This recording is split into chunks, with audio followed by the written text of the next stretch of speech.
You've probably never heard the saying, you never stop being a swim buddy. In the SEAL teams, your swim buddy was never more than 6 feet away. You covered their head, they covered yours, no questions asked.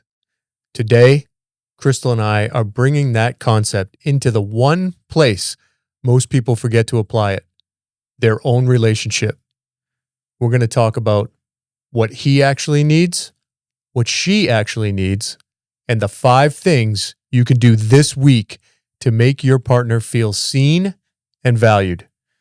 This is a Swim Buddy episode, so let's go.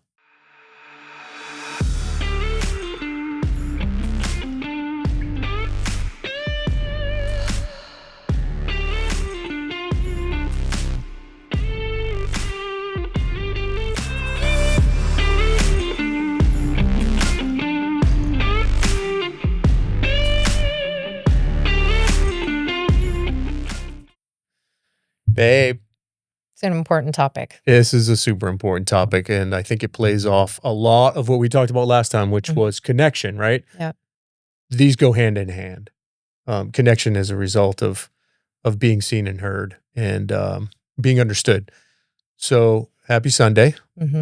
We took Memorial Day off. We took a little rest, I think well needed. Mm-hmm. Let's not forget everybody who paid the ultimate sacrifice for this country. Hats off to you. Hats off to those who were family, friends, loved ones of those who paid the ultimate price.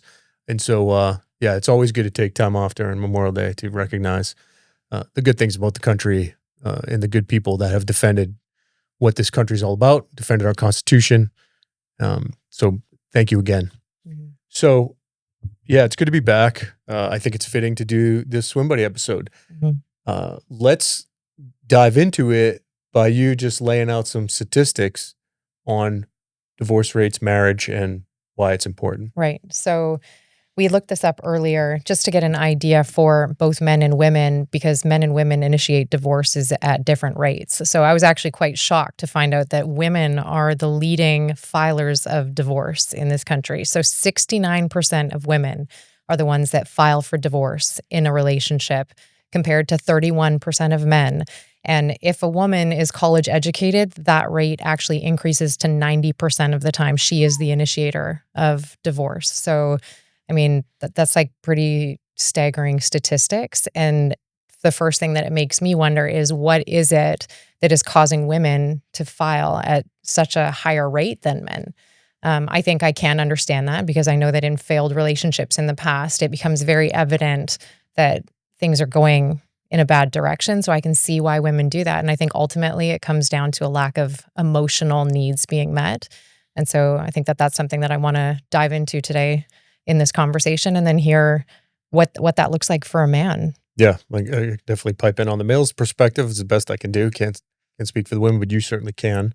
It's good to know that we looked up, though, that the overall divorce rate is actually the lowest it's been in 50 years, Mm-hmm. which is promising for the country. It's promising for family values. It's promising across the board for everything. Mm-hmm. So that's pretty amazing. So let's keep that going.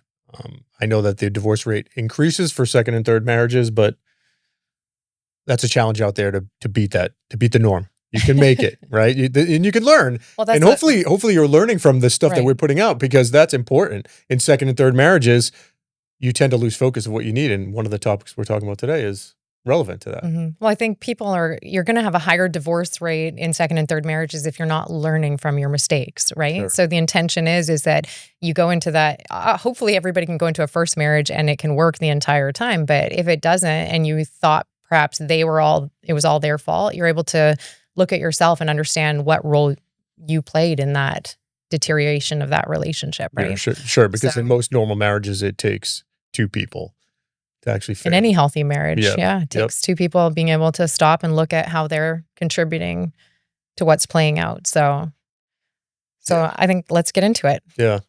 Oh, I'm drinking espresso right now. I You have have 2 coffee cups. I have 2 coffee cups. One has water in it. But I did learn something interesting, not to get off subject. I learned that espresso, although highly concentrated, less potent up front, actually might have a second shelf life that has a time. We called it a time. I was on Dad's weekend this weekend. I was traveling a lot. And last weekend I was in Salt Lake for my son. And one of the dads told me that this actually has a second reaction 6 hours later. So that means if you're taking it at 6 o'clock at night, at midnight, if you're waking up, stop drinking espresso. Don't do exactly what I'm doing right now. Yeah. But I'll let you know. I'll test it out when I wake up at 12. Yeah, probably not a good idea right now. Probably not a good idea. But I love espresso in the afternoon and evening. All right. The way we're going to run through this is I'm going to give what I think is a normal male's perspective on being seen and heard and valued. Mm-hmm. And then you can respond, and then we're going to hear about the ladies. Okay.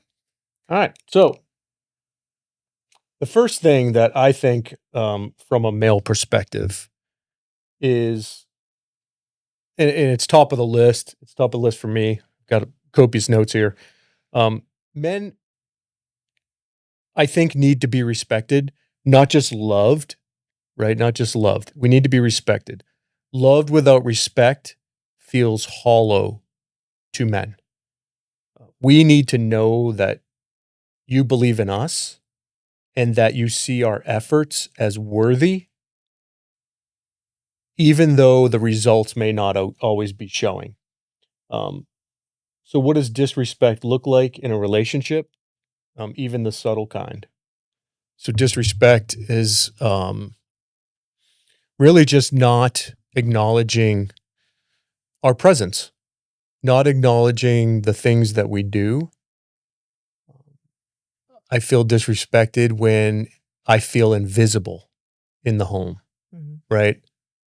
A man's home is his domain. That's another point I have in a few points from now. But I think just feeling like you're invisible and your efforts, when you know deep down that you're trying so hard to get people to notice and get people to appreciate you, I think when you are not acknowledged, it's a sign of disrespect, or men can feel disrespected even though it's not always intentional. How do you feel about that? I would agree with that. And I think that that's probably a universal feeling. I don't think that that's a male only. And I think that there's going to be a lot of crossover for sure. when it comes to this. Yeah, for sure. I do think that women, it's the same thing. I think ultimately, and this is kind of jumping ahead also, but I think that there's really core needs that we're looking for. And I think the core needs are usually the same across most needs. And so they play out in different ways. So respect is, for me, it's love and respect. There's two things that it always comes down to, is that you're looking to feel love and respected.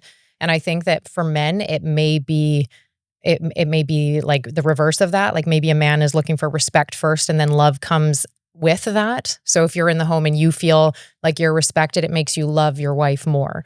Whereas like for a woman, it's like, I want to feel loved. I want to feel like I matter to you. So I think respect in the home, it may show up as you being invisible if you feel like you're invisible in the home, but respect might look different to me. It might look like, I don't know, I've cleaned up the house and people are making sure that they put things back and they're respectful of the work that I've done in the home, right? So I think that that's the same. I think respect is an across the board issue, and that both men and women need that to feel seen and valued in a relationship. Yeah, I put it at top of list for men, and especially for me, because it's highly important. Because when you do feel respected, that's instant gratification for a male. It's a signal to me that we're doing something is going right, because you're trying to be the leader of the home. You feel respected just because of the feedback that you get back from the people in your home. And I think instantly a man can branch off of that and go from there. All right, well, hold on. I actually want to go just a little bit deeper on this respect thing. And here's why. Because it's not so much about the word respect, it's about any word, right? Like it really is about defining the word itself and what respect means to you. So to me, this would be an opportunity. If you say respect looks like that, and now we're talking about other people taking this and making it applicable to their life, each individual needs to define what respect looks like to them. right? Because everyone is experiencing a level of disrespect in their home, and it might be the way somebody is speaking to them, or it might be the way that they're not valuing something that they do. And so I think that as we go into this, understanding what the definition of each one of these words, what it means to you and what it means to me and what it means for each individual listening is really important. Does that make sense? Yep. Oh, it makes total sense. Makes total sense. You want to go into your number 2? Oh, you want me to go down my list? I just think that's it's the same. Like I don't have anything. If there's something else that comes up, I'll bring it up. But to me, that is a universal. I think both individuals, you need respect in the relationship to feel valued. Yeah. What about your top of your list? What you need? What she needs? What do I need? That's the top of my list. I would say it's love and respect. The top two. The top two for me are love and respect. And like I said, those play out in different ways. Okay. So give me your number 2 and I'll Okay. tell you if there's something that. Okay. This is an important one. So another very important topic. These are all equally important. They're in no order of importance, but one key thing to me as a man, as I sat back and thought about this particular topic of feeling seen, heard, and being valued, is men. It's important in my arena, and I think most men fall in this category again. Otherwise, I wouldn't have listed it. I think we love the feeling of still being pursued. And I'm sure it plays both ways, but men, I'm just saying it out loud. Men love to be pursued. We love when women are not only just physically attracted to us, but desiring us, desiring our knowledge, desiring our input, desiring everything that we do around the house, and we feel pursued, like they still want to date us. And we mentioned a little bit of that in the connection episode, right? Mm-hmm. It's like, that's important. We love to feel pursued. If we feel like we have lack of pursuit from our woman, I think our feelings of both respect and our confidence decline, mm-hmm. right? Which leads to everything else and it can steamroll down the hill. So I think that's important. I think it's important for men to feel pursued by their woman. Mm-hmm. Okay, so this is a twofold thing. Yeah. So I would again agree that this is an across the board. Any human being wants to feel like they're physically attractive, that they have something valuable to offer, right? Like you want to know that you matter to that other person, right? So now it's bringing up some other things for me where I'm looking at what is the number one thing. And again, I'll probably be jumping all over the place, but it's about being heard emotionally, right? Like for a woman, in order for a woman to be able to connect with a man, she has to feel emotionally safe. So if being physically desired is important to a man, not just physically, but everything, intellectually, all of those things, a woman gives that naturally to a man when she feels safe emotionally. That becomes, in a loving relationship like we're talking about, right? That is something that she gives naturally. And I think when a woman is not feeling safe emotionally, that is something that I think is the first thing that she cuts off or she begins to withdraw. When she's not getting what she needs emotionally, she doesn't feel safe. And so it's almost this like twofold kind of situation where he's needing physical connection to feel close. She's needing emotional connection to feel close. And so those things play off of one another. So I would say emotional is probably the number one thing for women. And I would say that feeds into a man's need for physical connection. Do you see the connection between the two? No, I totally see the connection. And as far as pursuit, is that on your list?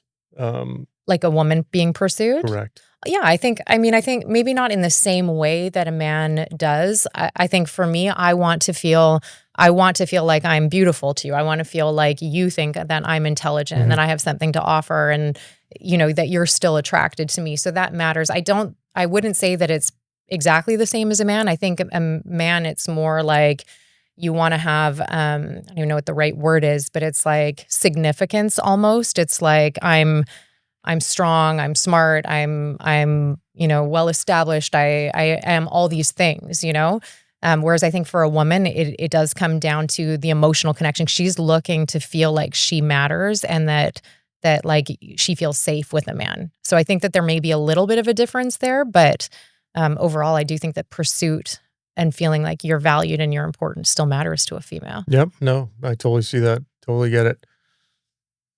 That's important. Yep. That is important. And it's important to make that distinction between men and women. Men have to realize that they have to act on that if they notice it on their end too. Right. Women, it's not just for a man to be quiet and not articulate what it is that they need out of the relationship. Mm-hmm. See, and something I would add to that too is for a woman also to feel secure, it's not just about who you are when I'm there, it's who you are when I'm not there. I want to feel secure knowing that the way that my husband behaves when he's with me is the same as when we're not together. No woman wants to know that when as soon as their back is turned, that like his eyes are looking elsewhere, or he's making comments about other women, or he's looking lustfully at another woman. So I think that need to feel safe and like seen and valued in a relationship really comes down to who is the man when he's in front of you, but who is he when he's not there. Well, that is this right here. So that's the importance. You're talking about a whole nother topic about choosing a mate. That's called character. Mm-hmm. Character is who are you when no one's looking? Right. That is the basic. I kept this quote, and you have it on the board because I think you liked it, and we keep it on the board. I had it on my board when I was the operations officer of the Basic Underwater Demolition SEAL Training Command. When I was running the training command, I had it on the board at the boat team when I was operations officer at our special boat team, and I kept this on there. And people would ask about it all the time, but it's kind of self-explanatory. Strive not to be a man of success, but rather a man of value. Mm-hmm. Okay, that is character 101. Mm-hmm. And it's doing the right thing when no one's looking. Mm-hmm.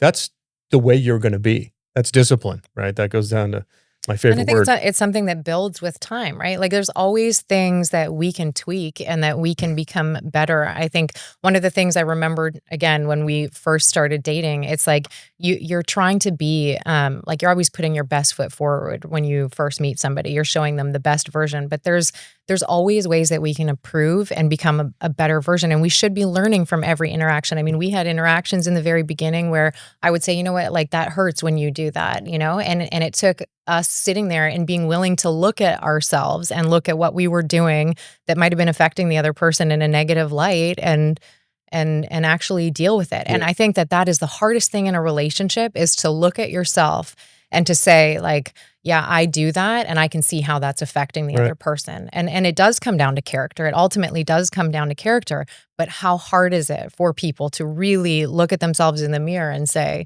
like, I'm doing that. I'm responsible for that. It takes work. Right. It does take work. Absolutely. I mean, there's temptations around all day long, and it's not just in the temptation arena. It's everything. It's as simple as I'm that guy, believe it or not. Like, if I see trash on the ground and there's a trash can close, and I will pick it up. I don't need anybody's thanks. I don't need anybody's appreciation. Will pick it up and throw it away. Those little things, it's little things like that you constantly do that say a lot about your character because nobody cares. Mm-hmm. Most people walk in, walk out, leave the trash on the floor. Right. You want to leave things the way they were. And that goes out and for the environment. When I'm swimming in the water, I really can't stand, I'm not some Greenpeace guy, but I value the oceans and the sand and everything beautiful on this earth. And it's like, when I see disgusting water and highways, in California that are just littered with trash or anywhere, it's I get jealous when we go to Europe, right? The roads are clean. Getting down a whole nother topic, but it matters because people that don't care about that probably are lacking something in character wise, and they just. Well, I do think everything is an indication. Every action communicates something about somebody. Like it's a very deep thing when you actually look at it because you can tell a lot by a person's actions, not what they say, but by what they do, right? And so there's a saying that your backdoor life is your real life. Like people want to say, oh, I'm not like that. I only do this every now and then. No, the things that you hide, the things that you do when nobody is looking, that is who you are. That is actually what you need to look at. 100%. And so I think that that is the big thing. Like for anybody listening right now, it's not about telling somebody else the things you do. It's about you looking inward and going like, what are those things for me? Like, what do I need to look at? What are the things that I'm doing that I don't want people to see? Because those are the things that are going to make the biggest impact when you address them. Yeah. So it's important. It's important throughout your life. I mean, imagine if everybody did that. Like, imagine if everybody, there'd be no trash on the ground. Imagine if everybody held the door, not just for your wife and kids, but for a complete stranger, which I do all the time. Well, it's the golden rule. It is. It is the It golden, turns out- like turns religious out- or yeah, not, it is it's treating other people the way you would want to be That's right. treated. And if every one of us actually treated God, the world would be our a better place. partners the way that we would want to be treated, we would avoid so much pain and heartache. It really is that simple. So Yeah, it's a shame. I have another one if you want to let me Going go down the first. list. Yeah. So consistency for me over like grand gestures is a huge one. So when we kind of talked about this in the connection thing, it's not about celebrating Valentine's Day once a year kind of thing. It's about who am I being to you every day? Who are you being to me every day? What are the little things that we're doing every day that makes us feel like we're connected? The little things that you do that make me feel loved. To me, that's a huge part of feeling seen and feeling valued. So do you think that that is something that is a male thing as well? Does that resonate? Yeah, I think consistent loving behavior from a wife is equally important for a man. I don't think there'd be a man out there that would say, yeah, we don't like consistent, because consistent good behavior, it's almost consistent, positive, positive behavior done in small chunks over time is discipline. In love, it counts, right? Most people don't look at a relationship that way. They look at a relationship as something different. And I don't know why, because if you put all this effort into your job, put all this effort into, trying to please people at work, you put all this effort into raising your kids, you got to put the same amount of effort into a relationship. I don't know why it gets taken out of context and it looks like a different animal altogether. Consistency matters because you know what to expect at home. And when you're constantly getting that, you're constantly getting fed. Your cup is constantly getting full. And it doesn't have to be grand acts. Like you said, it doesn't have to be grandeur. It has to be small little things that never end. It sounds so simple, but it's so difficult. People just let it go to the wayside. And yeah, and I think consistent acts of kindness are. So I think it's going to change for like a man or a woman, but can you give some examples if you were to speak, not for all men, but what are some things that a woman can do that are small things throughout the day that make a man feel loved or appreciated, seen, valued?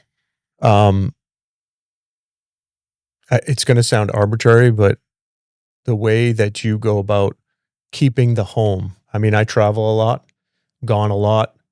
I don't always have time I do what I can when I'm home, but that's not what you're asking. So I think when I come home and like you rearranged the closet the other day, that wasn't on the project list. That wasn't in my arena, right? We weren't discussing that. We keep a pretty tidy closet ourselves because we're both kind of type A in that way. You a little bit more than me, and I always thought I was pretty bad, but you're not bad in a bad way, but just. I didn't take it negative. It's fine. No, it's not negative. It's not negative at all. But I come home and the closet's redone. Like it's little things like that. Mm-hmm. What does Brad Lee say? The magic laundry.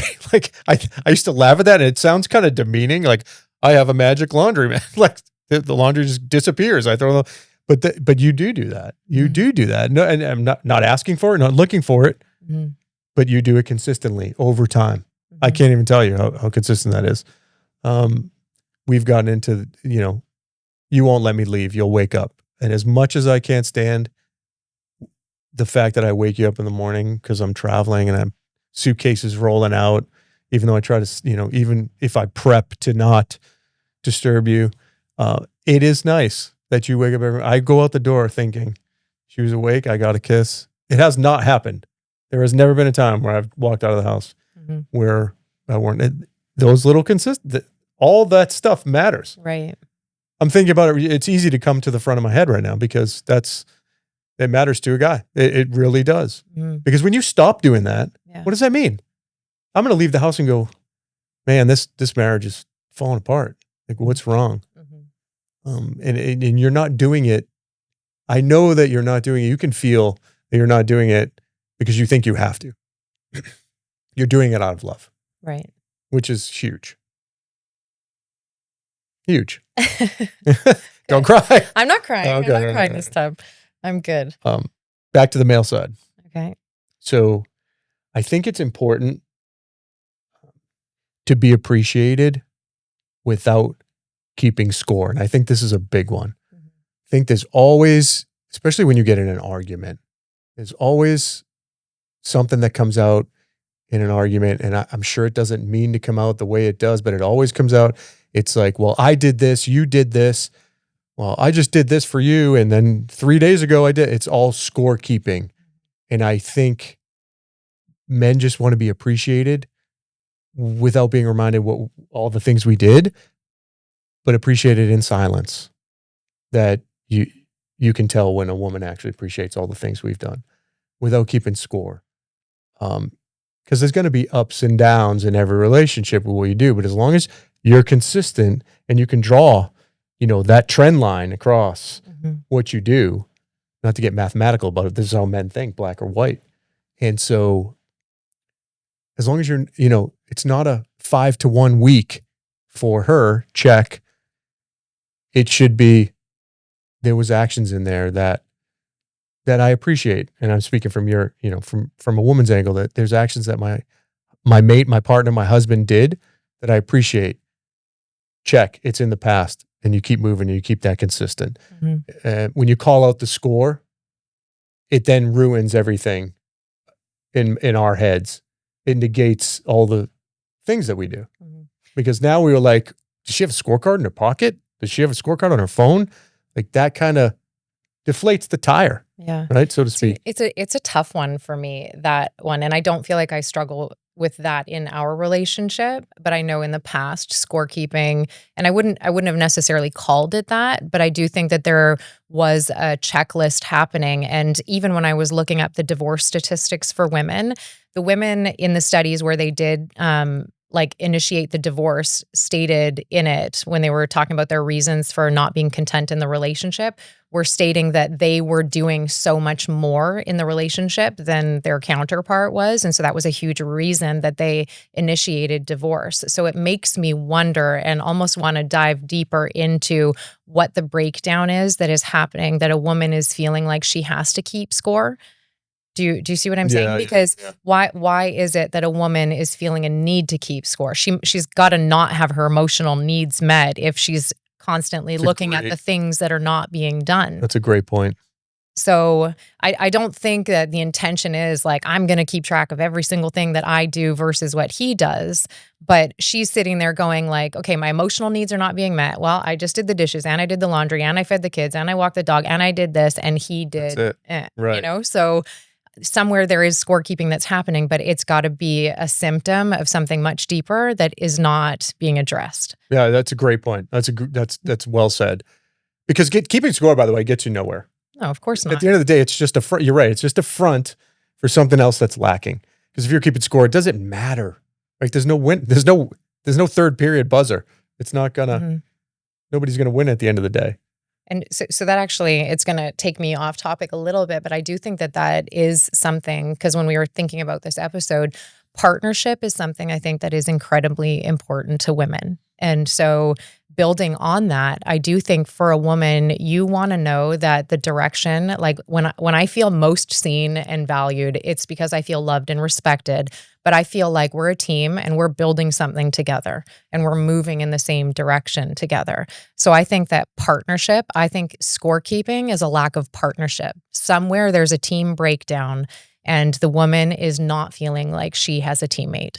So if scorekeeping is happening, there's a lack of partnership in the relationship, or there's a lack of communication around the roles and who's doing what, because something is not working. Something is broken down. Yeah, I almost feel like keeping score is a way of calling out, hey, look at me, rather than what the score is, 5-3, 2-1. I think you said it. great. Actually, it's a void. There's something missing. And so when someone's calling out the score, they're actually looking for you to turn your attention somewhere else. Yeah. And listen, again, coming back down to the emotional Yeah. connection, it's like, I need this. I need a teammate. I need you to help me. I don't want to feel alone. I think it's an emotional need that is not being met. And the emotional need is turning into scorekeeping. Mm-hmm. So it's like whatever that emotional need is, probably if someone was to sit still and look, and I need him to listen to me. I need his physical presence. I need his attention, whatever it may be. That is what it's turning into. It's turning into scorekeeping when she's really probably just asking for some kind of emotional need that's not being met. Mm-hmm. So partnership, I think, is a big one for women. Yep. That's a good point. What do you got? So the next one is physical connection as an emotional language. And by that, I mean physical connection and emotion. Men oftentimes, they lump that together. Physical connection and emotion come together. I think I'm speaking from my perspective. Men don't separate physical connection and emotion. They lump it together, because if we're not emotionally intimate with you, we can't be physical with you, at least in my particular case. I think men lump that together as one language. And I think it's very important when men want to be seen and heard to have physical connection. This is a generality, I think, in all relationships. It is one of the number one indicators of a failing marriage or a failing relationship. When physical connection starts to die, that is a major indicator that you're not being seen or heard for whatever reason. Mm-hmm. When that starts to die, it's true. We talk about it all the time. Hey, wow, we haven't been intimate in a while, and we notice it. And it's not just the man's job. It's both, to come together and figure out what's lacking, because it's just like everything else. There's something in the background that's hiding. Mm-hmm. There's something in the background that's not being addressed, that's causing the lack of physical connection.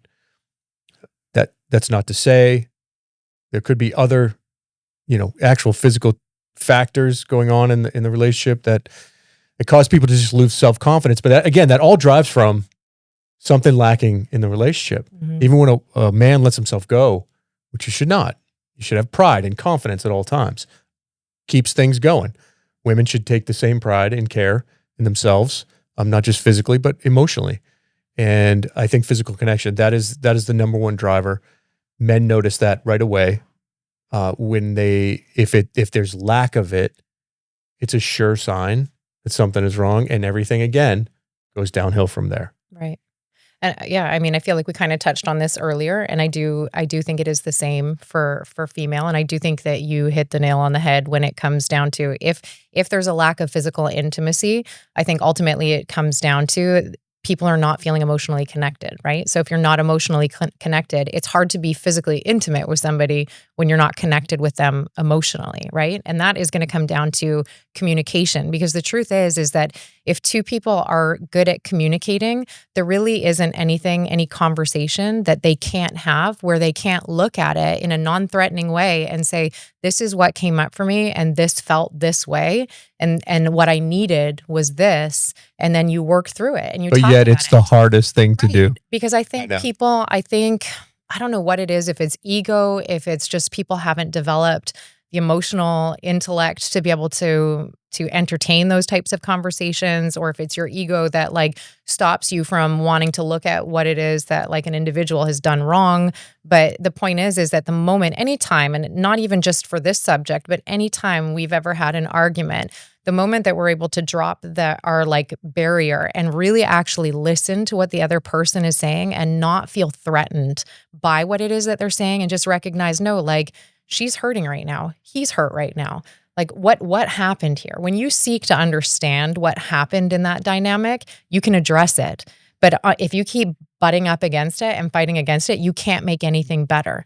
And I know like in the past when we've had arguments and I've said, I need you to hear me. I don't want you can't double down right now. Like right now, it only makes it worse if you double down. We need to like stop and look at what actually happened. And that goes both ways. Mhm. If you're to get mad at me, or if I was to do something to hurt you and you said, Kristel, you did this to me, and I make an excuse for my behavior, all I'm doing is denying your reality in that moment, which makes you even more hurt and more angry, right? So anytime there's an issue, coming back to the intimacy aspect of it, when there's an issue, the communication is the most important thing as a couple that any couple can do, is stop in that moment and realize you're on the same team.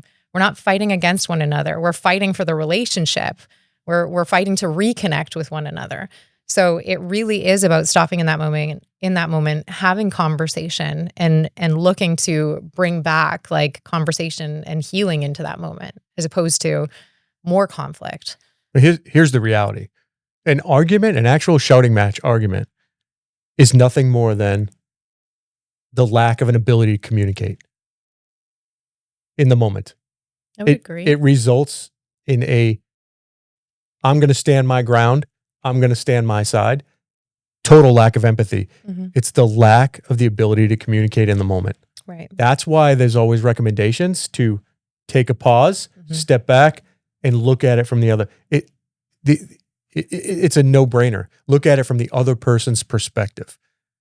That is so difficult at times. I don't know why. Well, I do know why, because I've been guilty of it. But you tend to get carried away because emotion comes to the front. Ego comes up a little bit. Not that ego is always a bad thing, but it does rear its ugly head when you're trying to stand your ground. And when the level raises, right? When the heat level raises in the room, it's going to go nowhere. We all know this. Mm-hmm. We've seen it. We've experienced it a million times. It is just from the lack of ability to communicate properly in that moment. Mm-hmm. I think too that there was one thing that came up for me that I was thinking about earlier, is that it's not always about what's happening in that moment. A lot of times the hurt that is happening is connected to something much deeper, right? So I'm sure a lot of people have heard of like most of our pain, and I hate the word trauma, but it's the truth. At the end of the day, trauma is just something that is an experience that we've been through that we were not able to process emotionally at the time that it happened, right? So if I'm to look at my own issues that I know that I've carried with me for a long time, I grew up in a divorced family. My father wasn't present. So there's a lot of things that are going on, feeling like I have abandonment issues and feeling like I need to have a man who's there and he's going to protect me and he's going to listen to me. And so it's almost as if in a moment when we get into an argument and I'm feeling threatened, it's like all of those things are resurfacing. Any emotional thing that we've not dealt with that is similar to the original event is now being triggered in that moment. And so if we're in an argument and I'm feeling like I need reassurance or I need a feeling of safety or love, whatever it may be, I'm now feeling super threatened in that moment. So it's not even so much just you, it's what I'm bringing into that experience. So sometimes it really is about just understanding your partner and their history and what they're bringing into the relationship and seeing this is not all about me. Like, yes, there's something I've done that has caused this in her, but there's probably a lot more that's coming into this situation right now. And the more curious that we are as individuals about each other, I think we have a much better rate of success in actually addressing the issues, because I think things are often much deeper. They're rooted in deeper issues. It's not just what's happening in that moment. So, yeah. And so back to the original topic we're on is physical connection. Do you think lack of it or withholding it is almost a tool? Are you talking about intimacy specifically? Yep. Do you think it's a tool? So I don't think that, I don't think it's a black and white thing. I think individually, you're going to look at like each circumstance, right? There are absolutely people that weaponize sex and intimacy in relationships. That's not a healthy relationship. No, at all. Every expert around the globe says and again, I think that every conversation that you and I have together, we're always starting from the baseline of you're with an individual that you love and that you trust and that you feel like you can build something together. We're not talking about like manipulative individuals or unhealthy relationships. You're looking at we've made a commitment to one another, or we are moving in the same direction. So do people weaponize it? Yes. Do I think that it's intentional and that's always what's happening? I don't think so. I'm especially now that we hear that like divorce is on the decline in the last however many years. So that's got to say something about relationships and the direction things are moving. So I would say that if there's a lack of intimacy in the relationship, it's ultimately probably coming down to feeling misunderstood. A man and a woman from both sides are probably feeling like there's something that they are like longing for that they're not getting. And I think that that's where the disconnect starts. Yeah, it's hard. It's hard when you're harboring a lot of other feelings to be intimate in the first place. Well, absolutely. Yeah, but which again comes down to the conversation, Right. having conversations with one another. Again, communication. Yeah, 100%. One other thing I think is relatively very important to a male, okay, is being trusted to lead in the household. Okay. This happens. I've seen it amongst other couples, friends, and other relationships outside of ours. You've been very good at it, but I will tell you, if a man doesn't feel trusted to lead, which means a little bit of leeway to fail in some of the decisions that are made in the household, not anything that's catastrophic, and sometimes it's hard to tell what's catastrophic and what's not going to be, but giving the man that ability, that pedestal to be the leader of the household, whether you agree or disagree, and that's not voicing your opinion, right, or voicing or having a conversation about it, as you and I discussed. But if everything gets if every time the man tries to make a leadership decision and he gets second guessed, and it happens a lot, sometimes it's automatic for certain personalities to shoot down everything that a man is trying to lead in the house. And guess what that leads to? That leads to a man who seizes up, is no longer physically connected. I go down the list. It's no longer all sorts of resentment. It just declines and declines. And the more over time that it happens, a man feels beat down and loses that ability to feel like a leader inside the home. What say you on that?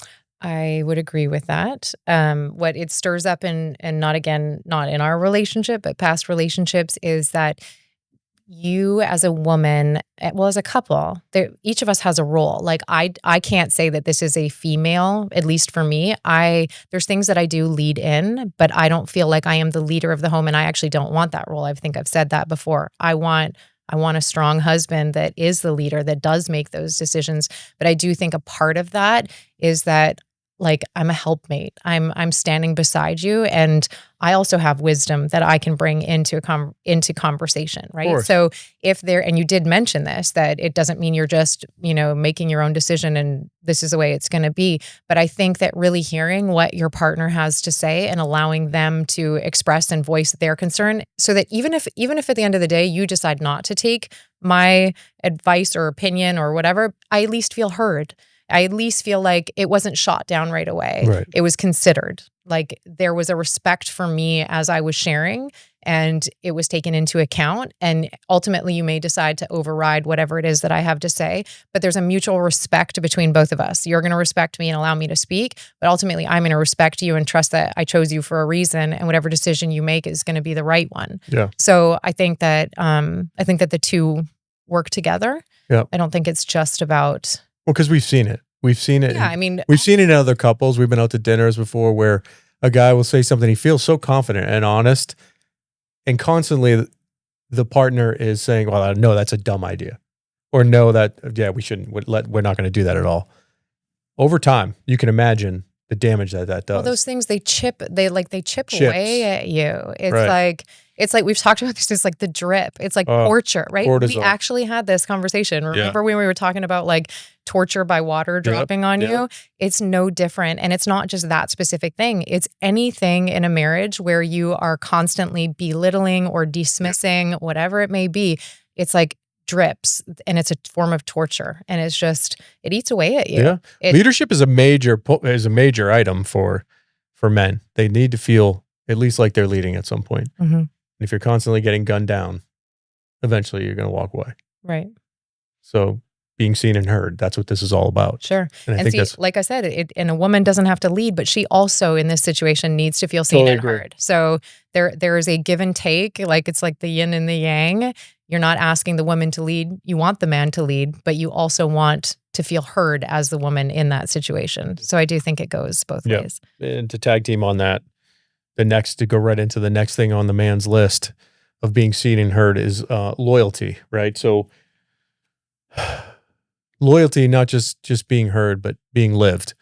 And by that, and this isn't to say this is a really complex topic, because when I say loyalty, it means that the partner is standing behind her man, right, wrong, or indifferent. It doesn't mean he's wrong, or it doesn't mean he's right. It just means that he should feel supported. Because when you're out in public, you're in the public eye, you're going to dinner, you're out at a social event, it's almost very similar to leading and not being able to lead.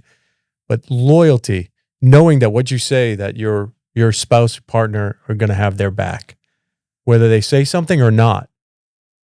Because even looks and grimaces on a face when a male partner says something in public. Now, if it was totally off, the guy's totally off his rocks, which I've been there. You can say it in, there's a phrase in the military: praise in public, punish in private. Very similar to that. Right, wrong, or indifferent doesn't mean you have to defend something that's so wacky or a behavior that is out of control, because obviously that's not tolerable. I'm just talking in general. Loyalty should be there, because we've seen it where the woman will immediately in public attack. That right there is a breakdown. People recognize that as a message when they're looking at the couple, going, there's something going on here. Again, not a male or female thing. No. This does go both ways, but yeah. I'm telling you, it's on the list that comes to the forefront for men. Well, yeah. Loyalty is important, to know that your teammate is on your team at all times. I agree. And that doesn't mean you're right all the time. Like I said, I can't overstate that. Right. But I think that just comes down to natural respect at the end of the day. Like loyalty, yes, you want to know that your partner like is there and that they've got your back. They're not, saying something horrible or making you feel like you're belittled or unimportant in front of people, right? But I think that it's a male and female thing. And even when you're not together, by the way, because it's even more important when you're apart. I've had people, I'm not going to pat myself on the back, but I'm going to pat myself on the back. Sometimes I find myself, and you should naturally find yourself doing this about your partner, is when you're away from them, talking about them and recognizing them and praising them.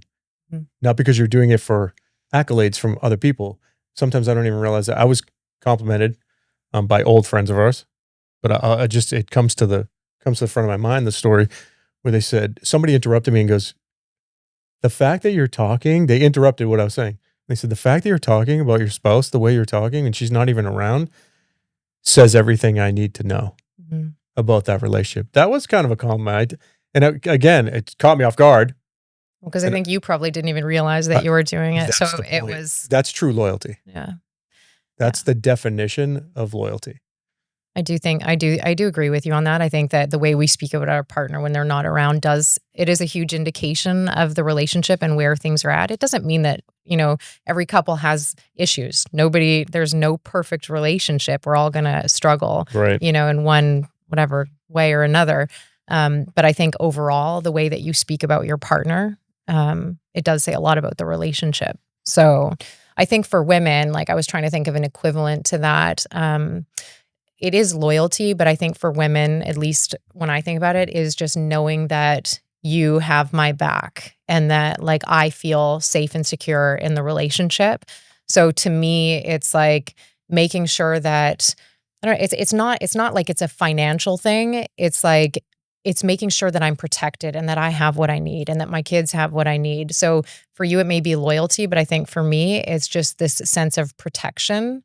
I feel very like seen in our relationship when I know that you've thought of things and you've made sure that like I have what I need. And sometimes it's like the smallest little thing, like if I'm running out of vitamins and you've gotten vitamins for me, supplements, whatever it may be, but it's like, I feel protected because I feel like you're looking out. You kind of mentioned it in the beginning. It's like me with the cleaning the house thing.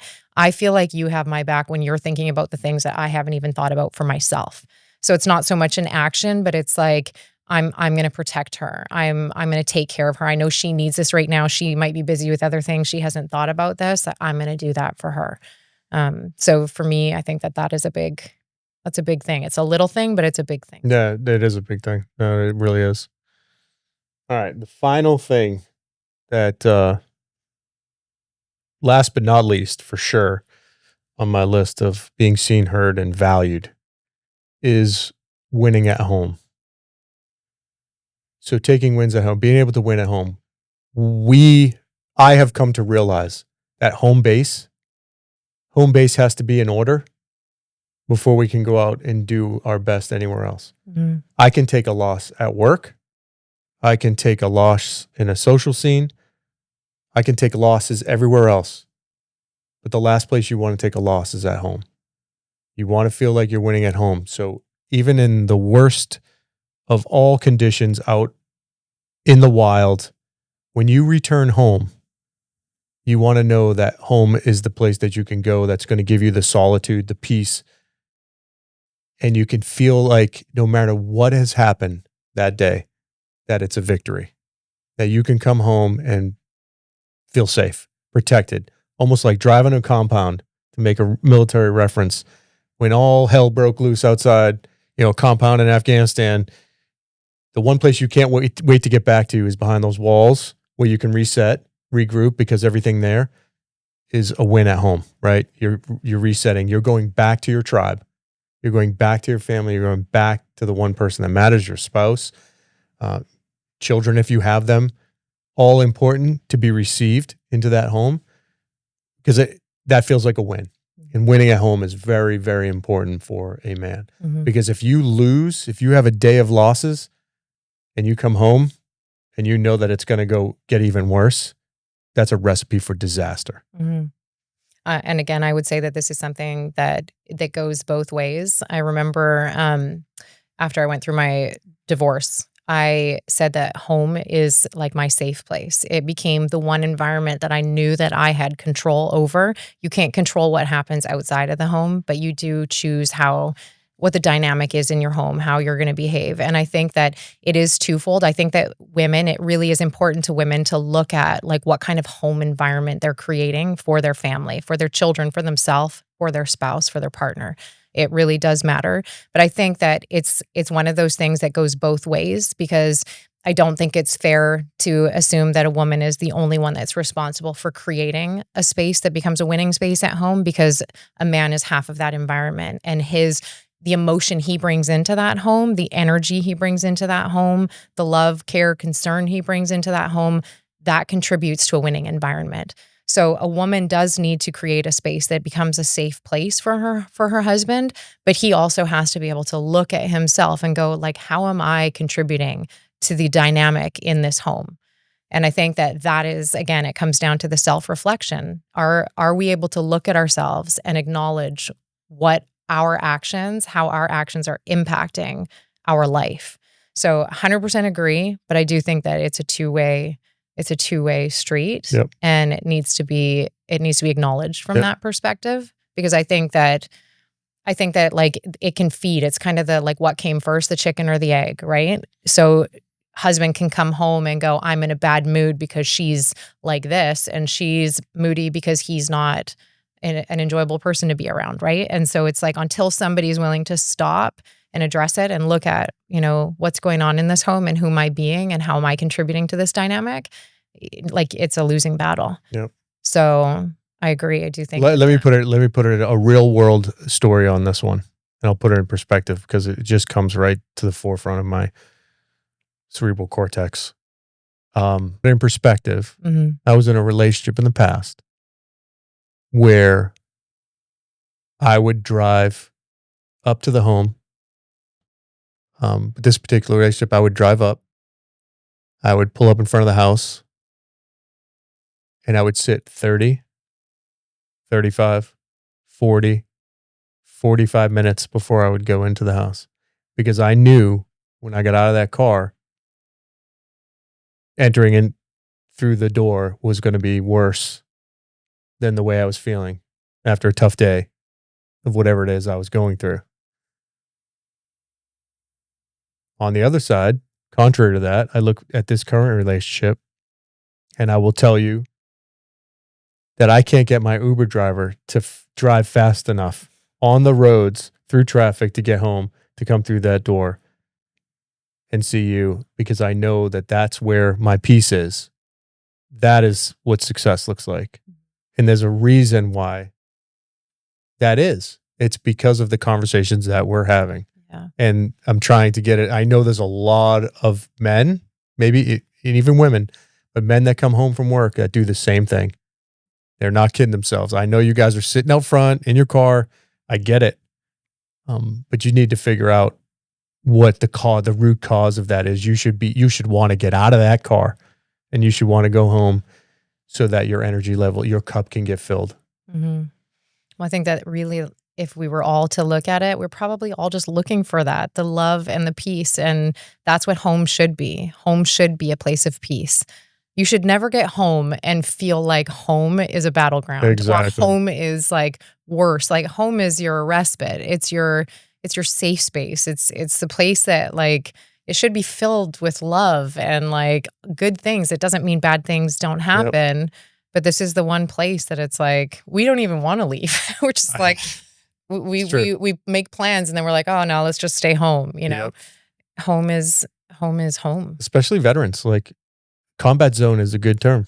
If you think that home, that you're returning to a combat zone after a long day, that's something you need to look at, because you're right. It should not feel like a combat zone. And not just look at exterior, what's going on. What am I doing to contribute to this 100%. Environment? Again, it goes both ways. It does go both ways. And I think that there's always something that even when we think, like I think I'm a pretty self-aware individual. And then there's times that I look at things, I'm like, yeah, that was not very kind. That was a bitchy way to say that, you know? And so until I can look at what I'm doing wrong, I can't change anything. Well, and that's every human being. And that's accountability in a relationship. Yeah. Yeah. So I did have one last thing that I wanted to add to the conversation, which I think a lot of women, whether you're a mother or whatever your role is in the home, I think we tend to lose ourselves because we are caregivers and we give so much of ourselves to everybody all the time. And I think that we often lose ourselves in that process.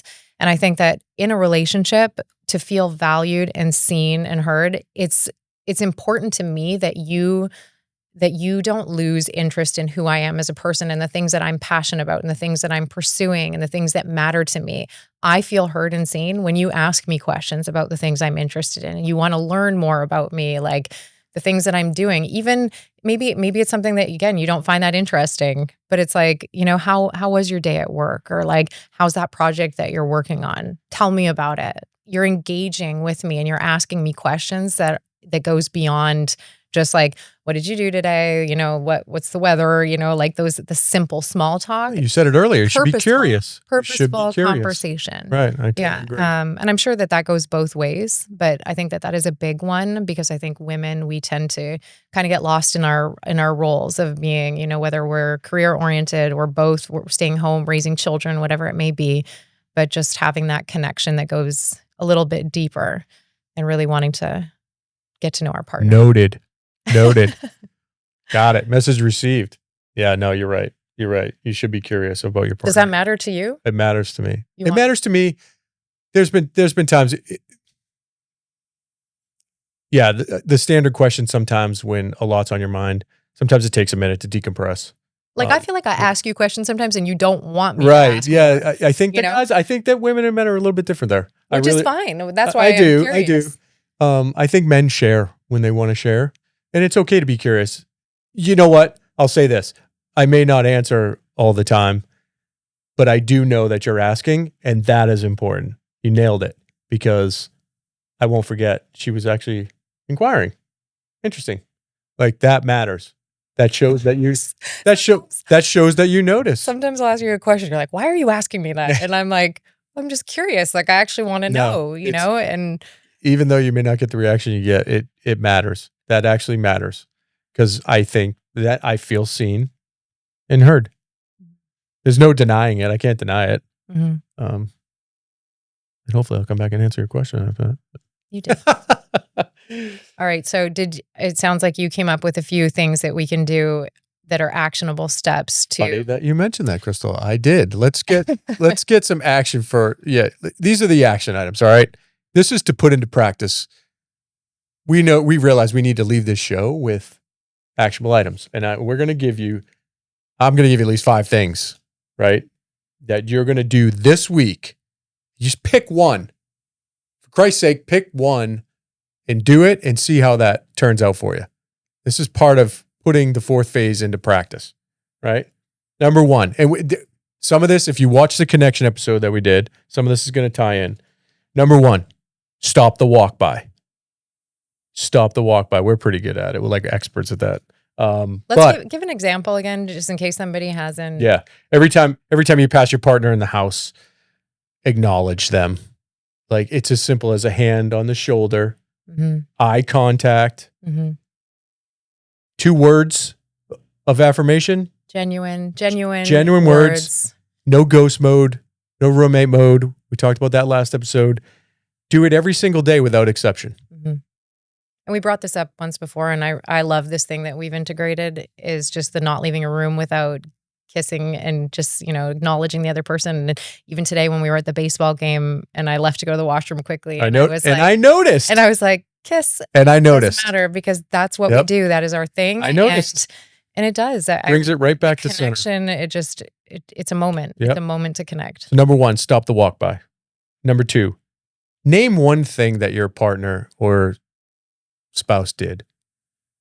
I did this the other day. I don't know if you know, it was the closet thing. Came home and I go, really appreciate that you organized the closet. That wasn't on the to-do list. One thing that they did. That's all you got to do. Do it every day. Because your partners are doing something. Men, women, we're doing something every day. Take care of the home. So name one thing that they did. Yeah. Number 3. This is important. This is important from a male perspective because men tend to try to dive in and fit. We are fixers. I get it. We want to solve the problem, want to have the answers, but just listen without having a solution, without fixing it. Really just listen and shut your mouth. I think you've mentioned it earlier. I think you'll appreciate that. Sometimes it's not having a solution. It's just being heard. So it's a big one. Yeah. Listen without fixing. One more thing, sorry, I just want to add to that. Going beyond with the listening without fixing is taking it one step further, asking your partner, what do you need? What do you need from me right now? Because again, each one of us is going to be slightly different. So if somebody's sharing something, like, what do you need from me right now? I think that's a really good add-on to that. That also helps in arguments as well. That's a good point. Number 4, create one daily ritual. This is a little bit different than stop the walk by. And everybody knows about make time for love. That's kind of ours. It is a daily ritual and it matters. Create a daily ritual. Pick one small, consistent action. Consistent, again, we mentioned that earlier. Consistent action that you could do every day. Takes less than a second for a lot of them. A couple seconds at the most. Not any sweat off your back. Create one ritual between you and your spouse. Maybe it's something that made you laugh before, and we've been laughing a lot lately. But create one daily ritual and practice it. That's a challenge, right? Shouldn't be a tough one. But watch how much that matters. You know, babe. It brings joy into your life. It brings joy. Yeah. And then the last recommendation and the challenge I'll give you for the week. And again, you pick one of these. Just pick one and focus on it and then go from there. But say it out loud. Tell your partner one specific thing you still admire about them. This gets lost, I think, a lot in marriages as they grow and you go through phases. If you can maintain this and just bring it back, say it out loud. Say one thing that you admire about them. Not because it's a holiday, not a birthday, not an anniversary. But a genuine, How about Tuesday afternoon? Yeah. Tuesday afternoon, say something that you admire about them.